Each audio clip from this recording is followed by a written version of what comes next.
Growing up in New York City, I have unfortunately witnessed people living on the streets since I was a child.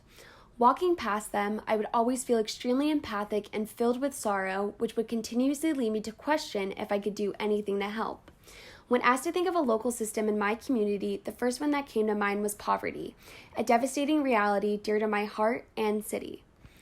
Homelessness first originated in the 1870s. Early vagrants lived in rising metropolitan urban communities, for example, New York City.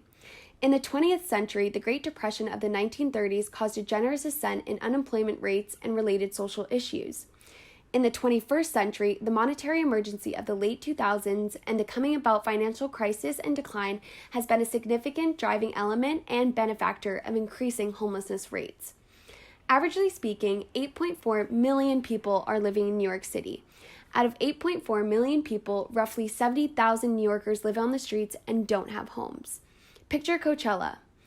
On average, 70,000 people attend Coachella per day.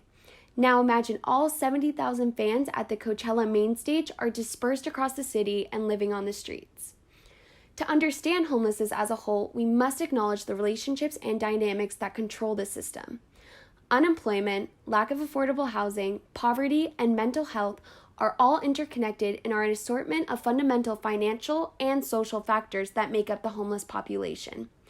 Poverty and homelessness originated from the capitalist ideologies that we base our country off of today. It's the competitive market and the emphasis on individualism instead of community growth that perpetuates the homeless crisis we face all across America. Homelessness also stems from a lack of acknowledgement for mental health stability and systemic racism that began when immigrants first came to the United States. Ending homelessness needs to begin at its fundamental roots. This starts with education reform, less emphasis on individualism, and more compassion for communities as a whole. Capitalism has ingrained in our brains the economical world is every man for himself, education should not be free, and regular skills to live your life should be sold as a profit in order for others to excel.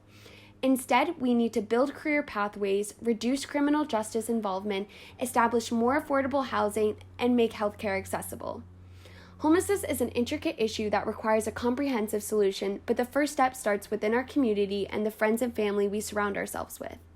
Raising awareness through the internet, donating various clothing items, and volunteering are the steps we need to take to be the change. There is no limitation to what we can do, and doing something as little as donating a pair of socks can initiate a chain reaction that will help a significant amount of people get back on their feet.